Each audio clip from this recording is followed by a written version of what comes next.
You're listening to the Ordinary Vegan Podcast, where we teach you everything you need to know about adopting a plant-based diet full or part-time. Our goal is to empower you to live a long and healthy life. You can find today's show at ordinaryvegan.net or on iTunes. If you have any questions, please send an email to questions@ordinaryvegan.net. Hello, friends, and welcome to the Ordinary Vegan Podcast number 39. My name is Nancy Montori, and if this is your first visit, I advocate a plant-based diet for health, wellness, and longevity, for the planet, and to help protect animals. If you're new to this podcast, please listen to podcast number 1, Getting Started on a Plant-Based Diet, and podcast number 10, How to Get Optimum Nutrition on a Plant-Based Diet.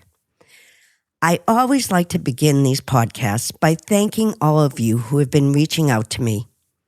I so appreciate your feedback, your questions, and your generous reviews on iTunes. I am here to serve you and hopefully provide you with every tool you need to transition to a healthy plant-based diet. On our last podcast, number 38, we had a guest called Dr. Walter Longo, who is the author of The Longevity Diet. Dr. Longo mentioned that he recommends eating fish. I wanted to say 2 things about that because I heard back from a few of you.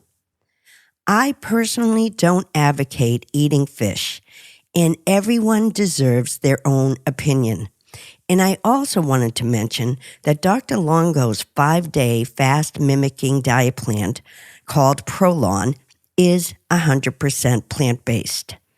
I had no idea he would recommend fish before I interviewed him, since his 5-day fasting mimicking diet is vegan, and I don't believe in editing things out of interviews, especially things we don't want to hear. I have an enormous respect for Dr. Longo and his expertise in longevity. Hope that clears things up. Now today, I am excited to announce there is a new movie opening called Eating Animals. It will open in select U.S. theaters on June 15th, and eventually it will be released on streaming services. But there's nothing like watching a film like this in a theater with like-minded, compassionate people. The documentary is directed by Christopher Dillon Quinn, who also directed a beautiful film about the lost boys of Sudan called God Grew Tired of Us. Eating Animals is narrated and produced by one of our favorite vegans and actresses, Natalie Portman, and it is based on the best-selling book Eating Animals by Jonathan Safran Foer. The film received high praises from film festivals across the world, and it reveals, through intimate narratives, of how we have moved away from traditional farming communities to massive industrial farming complexes that produce the endless supply of so-called cheap meat, eggs, and dairy. I had the opportunity to view the film, and I think it is really eye-opening and could have a huge impact on how people view food. Today, we get to hear from the director, Christopher Dillon Quinn, and from the best-selling author, Jonathan Safran Foer. So, let's go. I think you're going to really enjoy these interviews and this movie.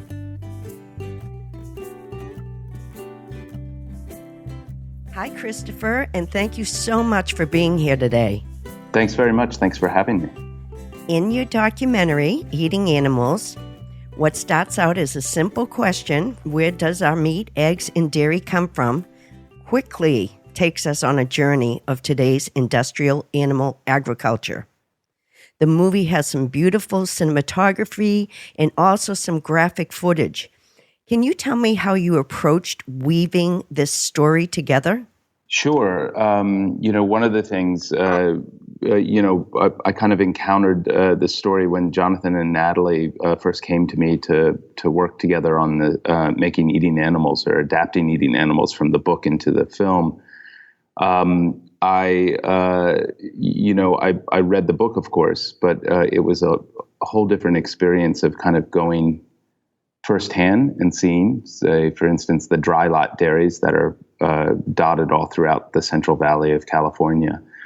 And that kind of, it changed the way that I looked at the landscape, and kind of also in a lot of ways, the way I looked at America, because in a lot of ways, you're seeing a lot of beauty, and at the same time, you're seeing the dark matter of these vertically integrated systems that raise the meat and dairy that we all rely on.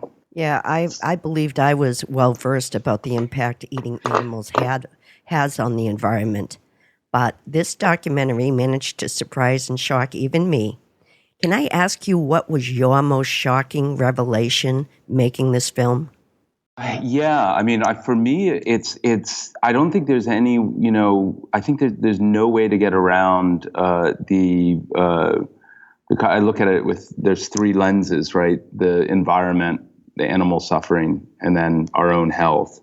And of course, it's very easy to kind of consider your own personal health. But what was kind of eye-popping for me was this idea that the animals, it's not even how they're raised in these large systems. Some of the barns, a typical, I think, poultry barn has 15,000 birds in them, but that they've also been genetically hybridized or engineered or modified, or whatever you want to say, to a point where the advantage is for the meat companies, but the animals, from the waking moment, that they're hatched out of an egg, they are kind of suffering mightily by their own genetics.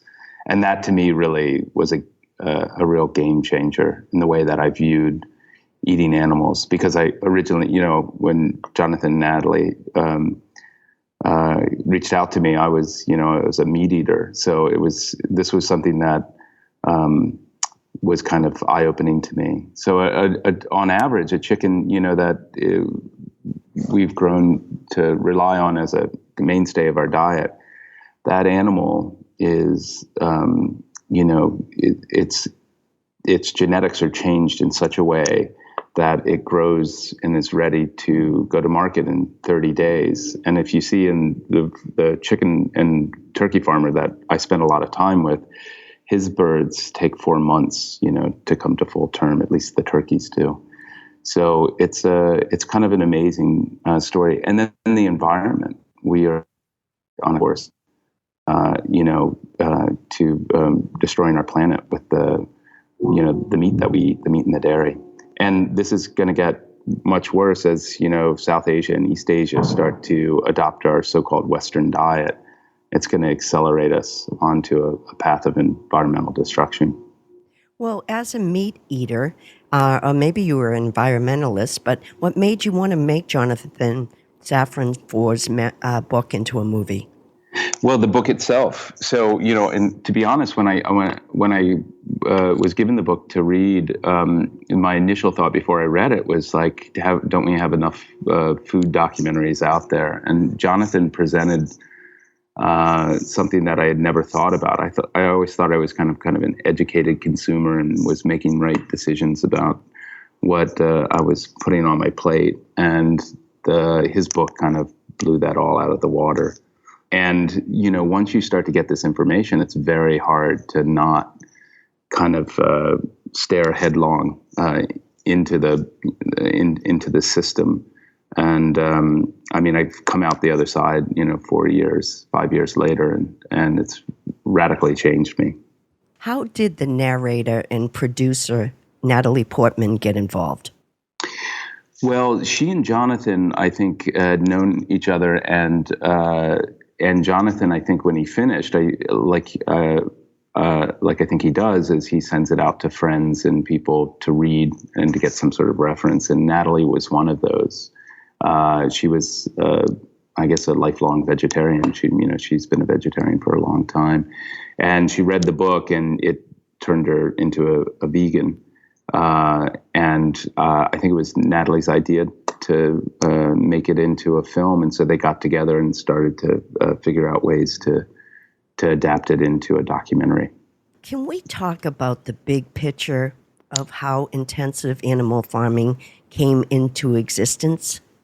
Yeah, and I spent a lot of time trying to figure it out, because it's only been like 40 short years, I would say, where it really became as intense as it is today, which I feel is kind of hopeful in a lot of ways. It's only been 40 years that the system's been in place. But it really started after World War II, where we had all this new technology, and that technology was applied to agriculture. So in a lot of ways, the fertilizers, there was a lot of conversion that took place. But it wasn't really until the 70s where I think collectively and I don't even put this on, the corporations, but I think we really had an appetite for, cheap and cost-effective food that we could get very quickly. And that's when the fast food, Kentucky Fried Chicken, McDonald's all really started to accelerate. That's kind of a moment where it took on this accelerated path. And I think, as somebody says in the film, it wasn't like we were intending to make the system. It was the demand that really kind of helped create the system. Well, how did Tyson play a role in factory farming? Well, Don Tyson was kind of, it says, as our good, turkey farmer says, he was a brilliant businessman and very, very smart. And, he grew up in abject poverty in Springdale, Arkansas.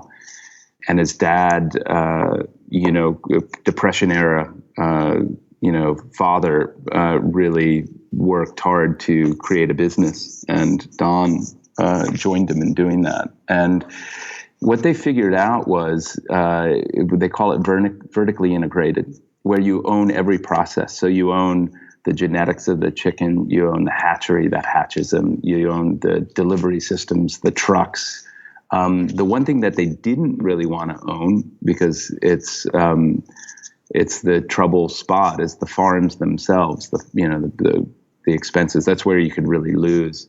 So they were able to build a system in place where they could convince farmers to grow chicken for them, but that they wouldn't be responsible for any of the bad stuff, the waste, the chicken poop. They wouldn't, responsible for the barns, which were quite expensive to maintain, and the labor. So they put all of that onto the farmers, and that was a way that they could have really, profit in a large way. And then they just accelerated into this, big, enormous place. And a lot of that, was, Don Tyson convincing McDonald's to put chicken on their menu. And that really kind of changed. That was a game changer for chicken on our plate. Because once that started to happen and he convinced him, it took him 10 years. He flew up on his jet every weekend, supposedly, and would talk to the executives at McDonald's about putting chicken on the menu, and that turned out, of course, to be the Chicken McNugget. Wow. Well, while we're talking about that story of a contracted chicken farmer and his family who were exploited was particularly moving. And it broke my heart when he said he would never allow his children to see what he did, what went on behind the closed doors of the chicken farm. Can you tell me a little bit about that story and how you found that family? Yes, so that's Craig Watts, who's was a contract chicken farmer in North Carolina, and I had put feelers out through a number of organizations to try and see if there was a contract farmer that'd be willing to talk to me and to participate in the film, and it took quite some time. It was one of the reasons why the process of making the film took so long.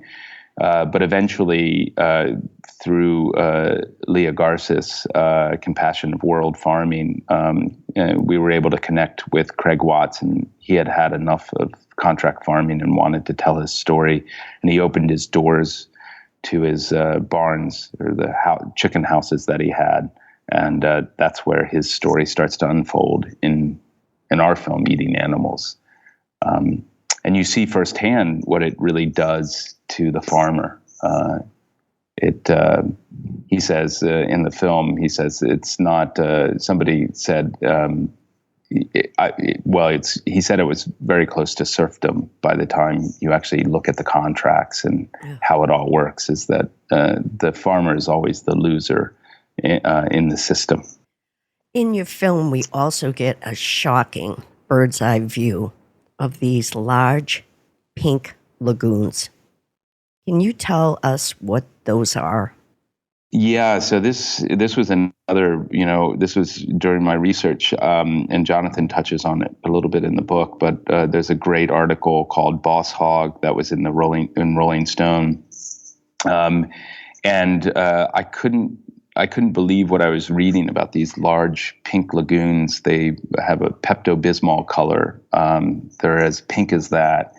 And they're like patchwork over, the pastoral landscape of North Carolina. And so I, like in the article in Rolling Stone, I went and met up with Rick Dove and went out on a plane ride with him, Larry Baldwin and Rick Dove. And they took me up. And as soon as we got into these poor rural communities, you saw these postage stamps that are oftentimes the size of football fields, and they are, sewage pits for, the swine that are in these factory farms. And you see these large pipes churning out this pink sewage. And if you go down on the ground, when we finally landed and then we went and got very close to it, it was impossible for me to breathe. I mean, I think you have to get used to it. But I because of the methane and the smell, the gag reflexes, I could barely speak, and your eyes water and you start coughing. So I can't imagine what it's like for the poor rural people that live and are surrounded by these lagoons. It's one of the issues that we touch on in the film. And they were watering their lawn with this pink water. I just was so shocked when I saw that. So when the pink lagoons start to fill up, they have to do something with it, and what they do is they shoot the pig sewage up into the air and spread it over what they say they're fertilizing their crops. But this is a grass that they grow just to absorb the raw sewage. It's not really, to my mind, used for anything else.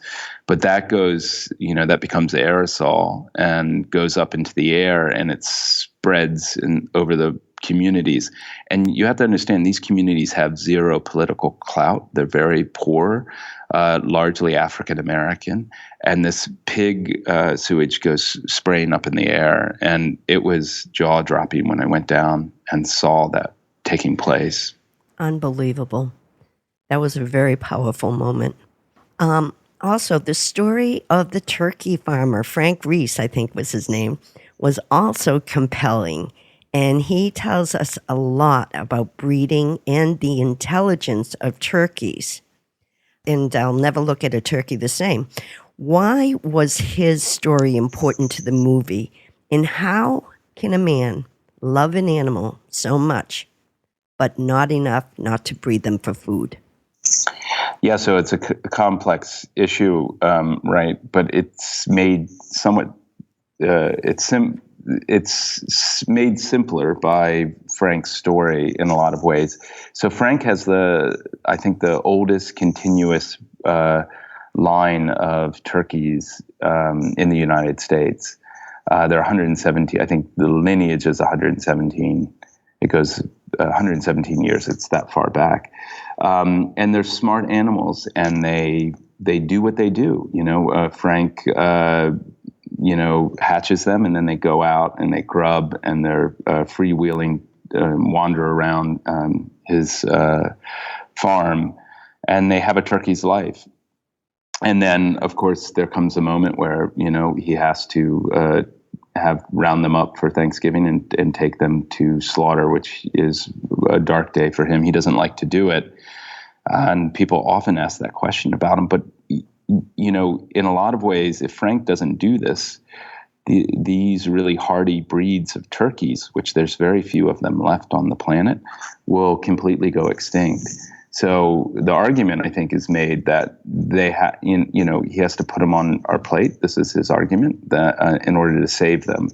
And without these breeds, so the broad-breasted butterball turkey that everybody eats at Thanksgiving is derived from the original genetics that are found in Frank's heritage breed. But they eventually manipulated the animals so much that they got rid of the breeder stock, these old breeds. And so Frank is really the only one that has these genetics that are really left. And the genetics are starting to fail in the poultry industry. And so the issue to really speak to is, when the genetics become such a problem, and the birds are suffering because of those genetics, that in a lot of ways Frank's breed is it seems to be more justifiable to have them on the planet than the hybridized birds that we've all known to eat on our sandwiches and at Thanksgiving. Yeah, and those turkeys just are bred so unnaturally. I mean, they don't even have sex anymore. They're incapable. They're too obese. And that's the other thing, is that, a lot of people don't realize it, but the chicken and the poultry and turkeys that they're eating have been, this is it's hard to use the right term for it, but engineered or modified or hybridized to such a level to grow fast. They extract the obese gene, and they make it, the animal grows very rapidly and very quickly, but it gets to a point where it can't even stand on its own 2 feet. And you can see footage where they're actually having to take conveyor belts to get the turkeys onto the trucks to slaughter. There's also a story of the scientist veterinarian James Keene, who worked at the U.S. Meat Animal Resale Center in Nebraska, and he became a whistleblower. Can you tell us a little bit about his story? Yes, so Jim Keene, he worked at the United States, what's called U.S. Mark, and it's the Meat Agriculture Research Center, and it's smack in the middle of America, Nebraska, and it is where the U.S. military stored a lot of their ammunition in World War II, and they converted that farm land or that facility into a research center for meat. And Jim Keene worked there as a veterinarian for years, and it was a kind of a slow unraveling of a man's, idea of, I guess, being a veterinarian, right? And he finally has had enough, and so he starts to document internally all the things that are taking place there that I think most people would consider horrifying. Research on animals, manipulating their reproductive systems. There were things that were taking place that I think would have shocked the average American. And Jim finally contacted Michael Moss of the New York Times, a Pulitzer Prize-winning investigative journalist, and he wrote a compelling story about the U.S. Mark, and Jim was included in it. After I read that, I went to Nebraska and knocked on his door, met his family, and Jim was really in a difficult place because he had blown the whistle. I don't think he initially wanted to get found out, but he was exposed while bringing Michael Moss onto the farm. And there, being in Hastings, Nebraska, if the industry is king there. And so they were dealing with being ostracized by the community and also the university where he worked. and U.S. Mark, which he was banned from going to. So I kind of caught up in their lives right when that moment was happening and watched the damages that blowing the whistle can really cause on a person's life and also on their family's life. If you could look into a crystal ball and could you tell me what is the future of meat in the way of raising food after making this film? Yeah, so I mean, first I'd like to say, I think I really tried hard to make the film feeling that anybody could come in and have a place at the table. So if you're a meat eater or a vegan, I think I like to think that there's it would be entertaining for anyone. But here's the thing: the film is actually, even that we're discussing the dark matter of it, I feel it to be really optimistic. And here's the reason why, the crystal ball question you just asked is that we know that there's all these problems. And I think generally the public knows there's probably something wrong with the meat and dairy that we eat. I know you have been dealing with this for many years, but when you talk to somebody, they either say, I don't want to know, or they say, I know there's a real problem there. But there's solutions that are taking place, and that's why I included a big section on the plant-based alternatives. So the stuff that's taking place now, like Beyond Meat or Impossible Burger or Memphis Meats, all these these new startup companies that are creating plant-based meat that is arguably as delicious as a beef burger. And so that technology is in full swing, and they're really getting underwritten by a lot of very wealthy people who believe the future is in plant-based alternatives. So I don't think there's going to be a world when humans aren't eating meat, at least not in my lifetime. But if people have an understanding that they can't just consume the cheap meat that we've been doing for the last few decades, and have to really kind of take it off the center of the plate and not eat it as much, and then that mixed with the idea of these plant-based alternatives, we can radically change the way our environment is being degraded, and our own type 2 diabetes and obesity we'll have less of a problem with that. And so there's a number of things moving forward, and I feel like we're really at this. There's a tectonic shift that's taking place where people are starting to understand that, especially younger generations. I agree. So before we end, how can people actually see this documentary? So it opens June 15th in New York, and then June 22nd in Los Angeles, and then it spreads to other theaters, and we have a number of places. But you can go to the website that IFC and Sundance Selects has put together, and there'll be a full schedule. I'm really excited that it's going to theaters, and then eventually it will go out into video on demand and to other places on the internet like Netflix or Hulu. I'm actually not sure where it's going to end up there. Well, I'll keep our community updated on all the dates in all the cities. Thank you so much for being here. Thank you, Nancy. Congratulations on your documentary. I am really looking forward to seeing how many lives you're going to change. And I know it's going to happen because I saw the movie.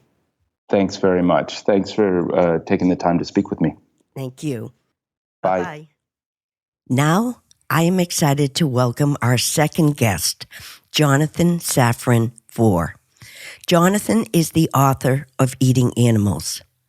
Jonathan's debut novel, Everything is Illuminated, was hailed by the Times as a work of genius and was also made into a film starring Elijah Wood in 2005. His second novel, Extremely Loud and Incredibly Close, is narrated by a 9-year-old boy who lost his father in the 9/11 attacks. Eating Animals is Jonathan's third book and was written in close collaboration with Farm Forward, which is a nonprofit organization that implements innovative strategies to promote conscientious food choices and help reduce farmed animal suffering. A Los Angeles Times article said that eating animals contains the kind of wisdom that deserves a place at the table with our greatest philosophers. In a Huffington Post article, Natalie Portman claimed that the book was so powerful that she went from a 20-year vegetarian to a vegan activist. According to a piece by The New Yorker, the power of eating animals lies in its ability to discuss why humans can be so loving to their companion animals while simultaneously being completely indifferent to the ones they eat. Let's welcome Jonathan Safran IV. Hi, Jonathan. Hello. So thank you so much for being here today. And you wrote your book, Eating Animals, back in 2009, I believe. Why did you want to bring it to the screen? I think just about every writer wants to bring just about every book to the screen because, for the most obvious reason is it creates a lot more readers, right? So if you write a book because there's something that you care about, something you believe in, whether it is, as in the case of Eating Animals, kind of advocacy, or a political or ethical point, or in the case of a novel, it's much harder to describe what it is if it's a set of characters or a story or a voice, but there's something that you believe in and want to share. And, in the year 2018, or for that matter, any year in the last 100, the audience for film really dwarfs the audience for books. So if there's a way to, give a book a filmic language or version, and it both gets the message out and it also draws people to the book itself. In this case, I think there's something else though, which is the discussion of factory farming it's a good story to tell, but it's also a very powerful story to see with one's eyes. And I was aware of that when I was writing the book, that how much I wished that the book could have a visual language, because there are things that you can see that, really are worth 1,000 words. I decided not to give it a visual language for a couple of reasons, one of which was I was worried in the book about, throughout the book, I was worried about losing the audience because it's a very sensitive subject. It makes people feel oftentimes defensive or aggressive or just grossed out. I think people are used to the idea that any conversation about meat is going to be violent or scary or accusatory. And I really didn't, I went to lengths to avoid that. So I didn't give, in a book, you can't really contextualize an image in the way that you can in a film. So if I showed an image from a slaughterhouse, somebody's going to open the book, flip through the pages, deciding if they want to read it, see that and say, no way, not for me. In a film, Christopher is able to pause on somebody's face or pause on a landscape to show how violence or environmental destruction is embedded inside of a larger story. And I think it's extremely powerful. So I looked forward to having those tools as well, in addition to just the sentences and paragraphs that I had when I was writing the book. I agree. One of the most powerful images was that bird's eye view visual of those pink lagoons and seeing a lawn being watered with this pink water. It was just stunning. Yeah, I could have described that at any length, and it wouldn't have had the power of that one flyover image. Exactly. Yeah, that's definitely a case where a film can do something that a book can't. How did Natalie Portman, as your narrator and producer, get involved in taking your book to screen? I've known her for, 20 years or so, maybe even more. And I knew that this was an issue that she was interested in. And so when I was writing the book, I shared a draft of it with her. I can't remember if she'd asked to see it or if I asked her to look at it. I don't remember. But in any case, she looked at a draft. This is before it was published. And she said, hey, when this book comes out, I'd really love to try to make it into a film. And then I thought that sounded great. So that was how it originated. It wasn't a kind of business origin. It wasn't a industry origin. It was just two friends caring about the same subject. Well, your book, which, by the way, was way ahead of its time, is part memoir and part investigative reporting. And just like your book, we see every dimension of factory farming in this documentary. Can you tell me what was the most powerful moment in the film for you? In the film? Yes. I think in a way this is going to avoid your question, but it's my best way of answering it. The most powerful thing is actually the accumulation. It's not any one particular thing. So, it's horrible to see those pink lagoons and to start to grasp the environmental destruction. It's really horrible to look inside that hen house, the factory farm egg laying facility, and to see all of those dead and suffering and diseased animals. It's really horrible to hear small and family farmers talking about what this industry takeover has meant to them, to their livelihoods, to their senses of themselves, their senses of their occupations. But all of it together is, I don't know if I would say it's greater than the sum of its parts, but it has a quality of being really irrefutable. There's really no way of looking at factory farming that makes it appealing, which is one of the reasons the industry doesn't like to talk about it. When my book came out, I would do radio interviews and TV interviews all the time, all over the place. And often the producer would want to have somebody from the industry come and debate me. And they could never find anybody because the industry knows that the more we talk about it and the more faceted the conversation becomes, the less likely people are going to be to buy those products. So their best strategy is just simply to avoid or try to silence the conversation. And what was so powerful about the movie is how broad a conversation it was. And it really felt like a conversation to me rather than an argument. Agree.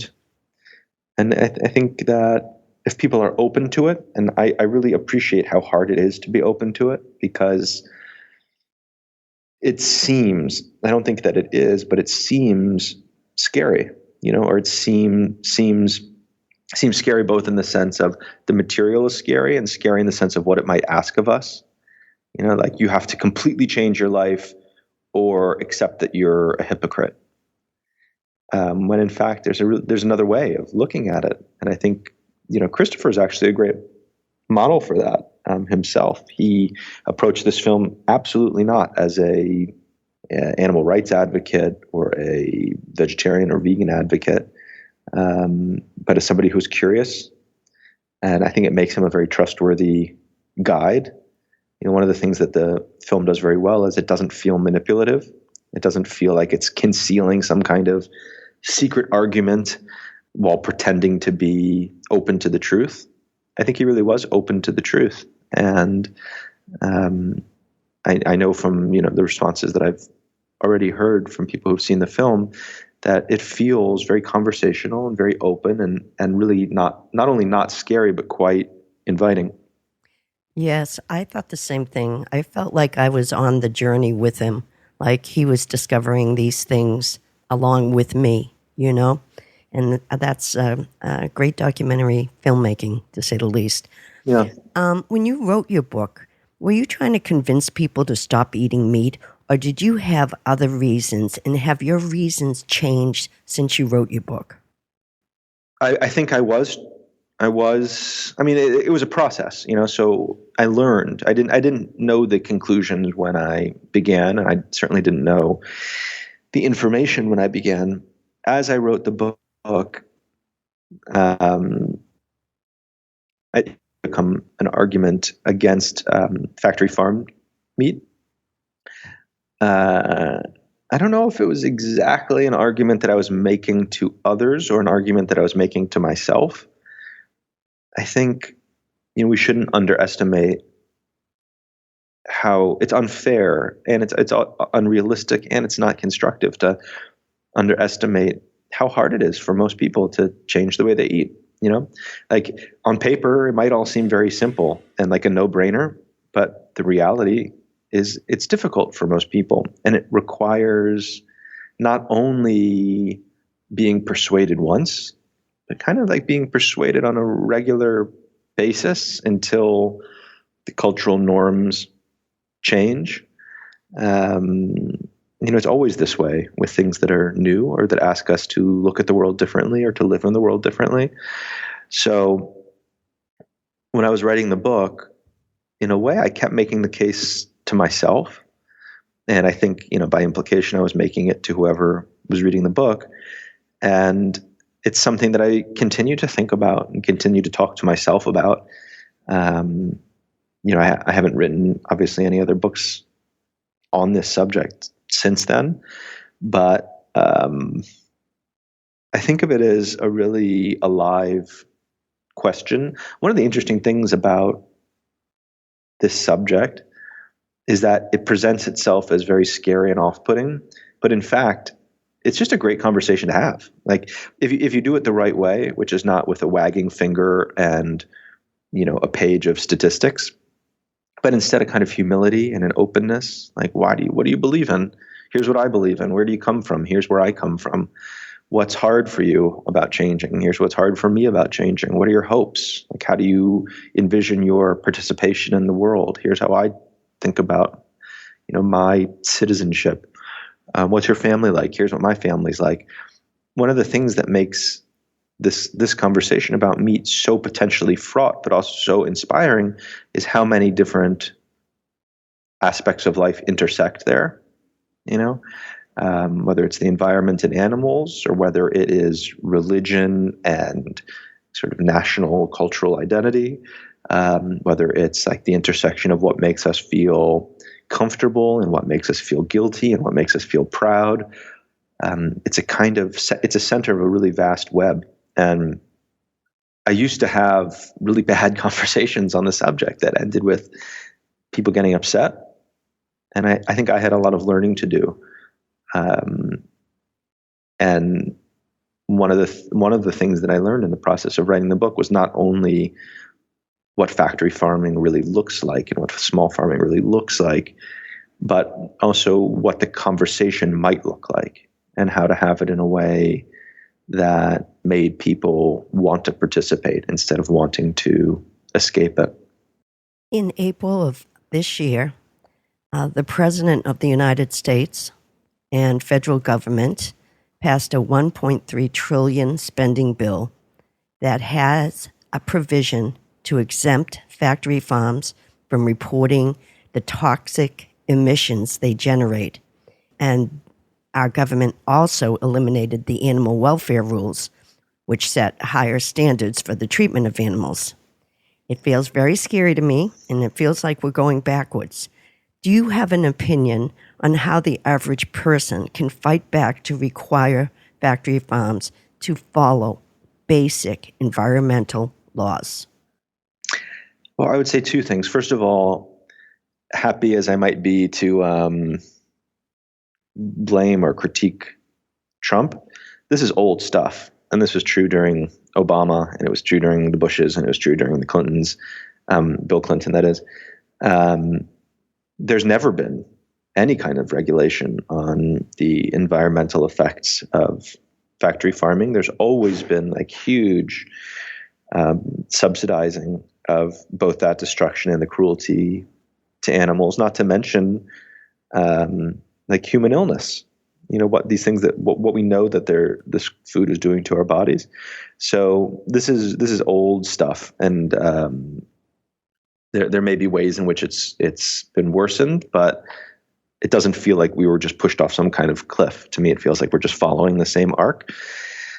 I don't have any hope at all for solving this problem with legislation. That may just be my own pessimism about how politics works, but it's coupled with a kind of extreme optimism about the power of the individual. Nobody forces us to eat this stuff, and it is only as successful as we make it. If we withdraw our support, then we will solve the problem. It's really that simple, and it makes it so unique among the really big problems in the world right now, many of which require electing a new government or require spending billions or even trillions of dollars or finding a new set of ethics. And this really doesn't. If people just acted on the beliefs that they already have, and I don't mean, undergraduates at Berkeley, I mean people all over the country, evangelical Christians, and atheists, Republicans and Democrats, old people and young people across races, across socioeconomic divides. There just aren't people who want to destroy the environment, and there aren't people who want to abuse animals. And if we were able to act on those shared beliefs, which doesn't require everybody going vegan tomorrow, but just pausing and reflecting on what they want to support with their money and what they want to put in their bodies. If we acted collectively, then we could solve the problem. And I think there's actually it can be a distraction to blame others. In a way, Trump is too easy a target, and when we should really be looking at ourselves. Yeah, that's interesting you say that, because bringing that to the forefront, seeing those posts on Facebook, look what he's doing. It has been going on for a long time, but now people are like, oh, that shouldn't happen. So for the first time, people are saying that shouldn't happen. So maybe it's a double-edged sword, Yeah, and I completely agree. You might have answered this in a little bit, but in addition to your book and your movie, how do we create a new narrative about eating animals? Well, I think the new narrative is very much already alive in high schools and colleges. There are more vegetarians than Catholics in American colleges right now. So I think that will become more and more obvious as time passes, and as those who are now students become journalists and politicians and celebrities and all of that. And I think the rest of us have to simply just keep the conversation both alive and also humble. For years and years, for decades, like the voice of the anti-meat, for lack of a better way of describing it, movement was PETA. And the slogan was meat is murder. And there's a lot to admire about that. And there's a lot to admire about the ways that they did what they did, and their accomplishments probably make them the most successful social justice organization in the last 50 years. But it's not enough. And while they have been able to convert, let's say, 1 or 2 out of every 10 people, and that's absolutely phenomenal and deserves huge respect and credit, we really need the other 8 or 9. And meat is not murder is not going to work. It doesn't work for most people. But there is a kind of conversation that does work, and it isn't monolithic. Different people are reached in different ways.